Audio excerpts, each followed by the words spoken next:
Robin, what draws you to animals, the animal world? It makes me feel good. In what way? What makes is it? me happy, makes me comfortable. Okay. Gives me joy. Okay. You've spent long years shooting them, filming Photographing, them, yeah. photographing them. What is it that that creative happiness or satisfaction that you get when you look into it makes me feel good. I don't love all animals, just like you know, all people are different, animals are different, but it just gives me, I'm a pretty simple person. I'm not going to intellectualize this because I've been the same since I've been a little kid. I just feel comfortable with animals and they make me feel good. Some people take medication to calm down or to be happy. I, you know, pet my dog. I go out and meet animals, and I don't love all animals, and I have a healthy cautiousness about some animals. I mean, I'm not a wacko. I'm not going to go jump in there and pet a tiger or something and get eaten. But you know, I enjoy people who care about animals. I feel it's our common language, and it's our passport to each other, no matter where we live.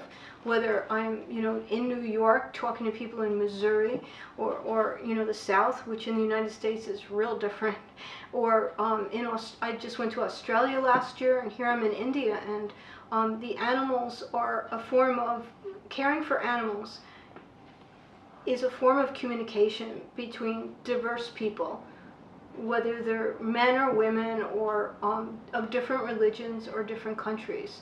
It's really a unifying factor, and I think it's like almost a tribe thing. Like, we get it, we get each other, we understand each other because we have a common interest that's not political or religious. It's just sort of, it makes you feel good, and we get that, and we care about people, but we also care about animals and devote our time and resources and energy to them. When you would photograph your daughter, yes, with various animals, you have pets at home as well. What is the synergy, the connection between your daughter and the animals? What is it you observe in terms of the interaction between the two? I photographed animals way before I had my daughter, and I hadn't planned on doing the project, but I went, the first picture, real picture in the project, because of course I photographed my daughter since she was born.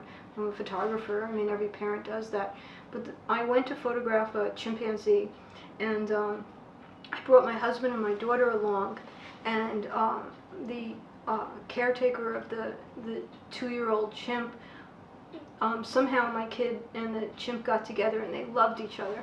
They hugged each other. We put them on a stool. I photographed in black and white and color.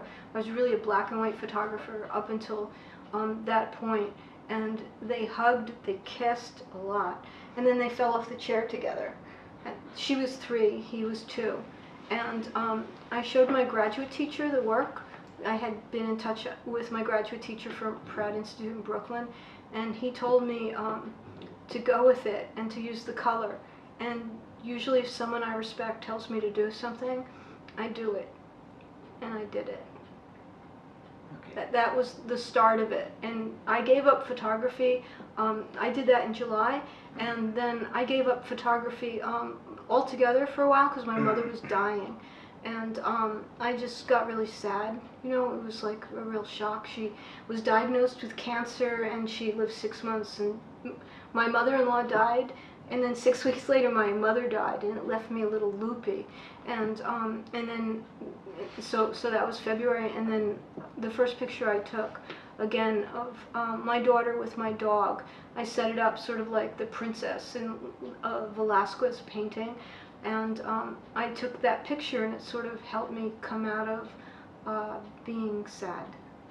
And I did the project because having these two like these two mothers die like close to each other, I felt that, like, oh my God, I'm next or something, and I wanted to leave something for my daughter, so I photographed her. And my passion was always animals, and so I put the two together, and it made me feel better. How do the animals respond to you when you photograph them? It depends who the animal is. They're as different as people, and you have to go with the flow. of who they are. Mainly, they're not responding to me, they're responding to Amelia. And she's very low-key. And you have to have patience, you have to shoot fast, but each animal is different. My second book was a dog book. My first book was primarily, it was like a monkey book, but every animal is different. With dogs, some you can bribe with food, but if you show like a Jack Russell Terrier a ball or food, they become maniacs. So, you know, it's like the breed, but not all of them, but some of them. So I learned, you know, like you have to be careful about the noises you make. Sometimes I have a bit of like a candy wrapper that makes noise, and I could move that in my pocket and they'll look at you. But each animal is different, and you can't generalize a breed or a species. That's because there's a nature and there's a nurture. And I deal with a lot of rescued animals. I don't shoot in the wild. I don't shoot wild animals.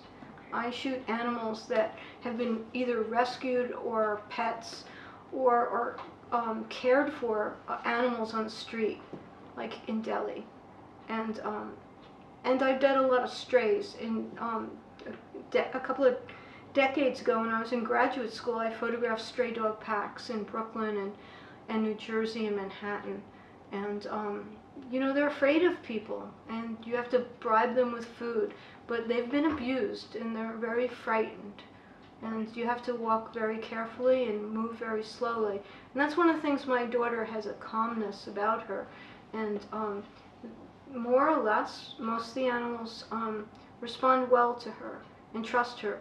But that part of the project is over, and what's up at the exhibition, the last, I don't know, 4 or 5 pictures are after the Aperture book, Amelia and the Animals, and it's a new section of the project called Swan Song.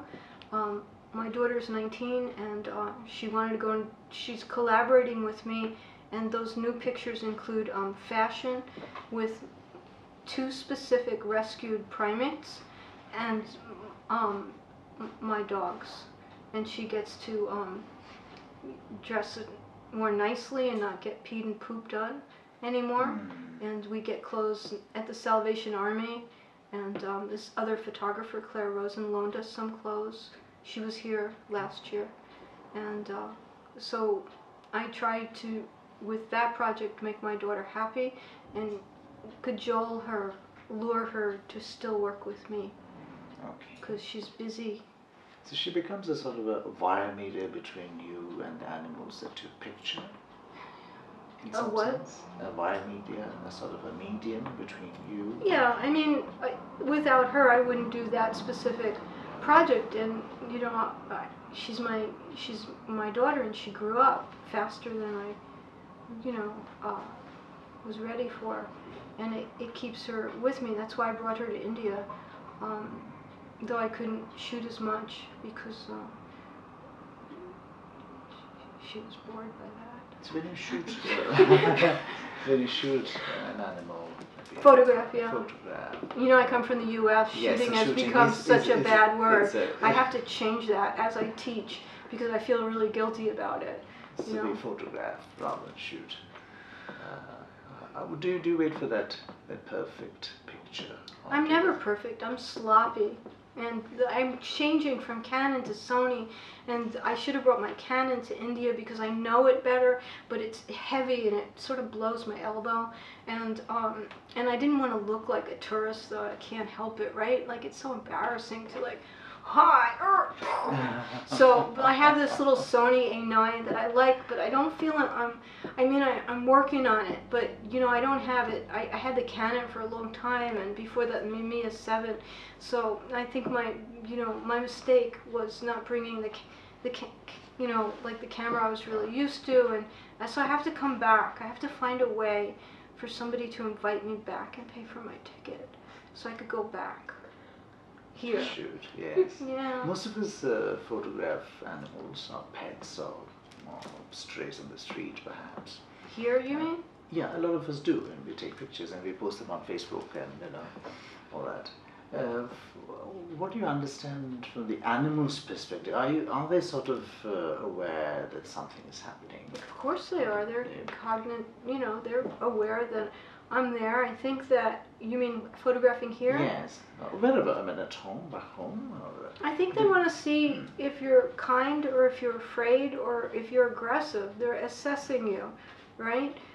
They're assessing like what to do with you and how to deal with you. And I think it's important to be sort of laid back and not a threat and to be low key. I mean, I was photographing with another photographer, and we were doing these herds, and there was this like blue-eyed cow I wanted to photograph. I have a thing, and the woman that was with me was walking like, and you saw that like the cows or the sheep go, and I said, please walk softly, you know.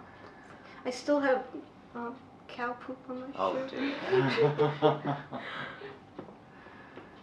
Okay, so you do it gently with the animals without disturbing their affairs. Yeah, I think unless, I mean, I don't know cows, and I think the thing I ran into here was I was giving a cow some biscuits, and she wanted more. And so the guy I was with had to tell her, no more. Because she was like, hi, here are my horns, give me more biscuits. But that's because I'm used to it. And of course the thing with monkeys is quite different here. You know, I didn't want to get hurt. And, you know, here they're more freewheeling than what I'm used to in the U.S. And you know, I have a healthy respect. I'm not naive about what they could do. All monkeys bite. So. Thank you, Robin. Thank you very much for your time.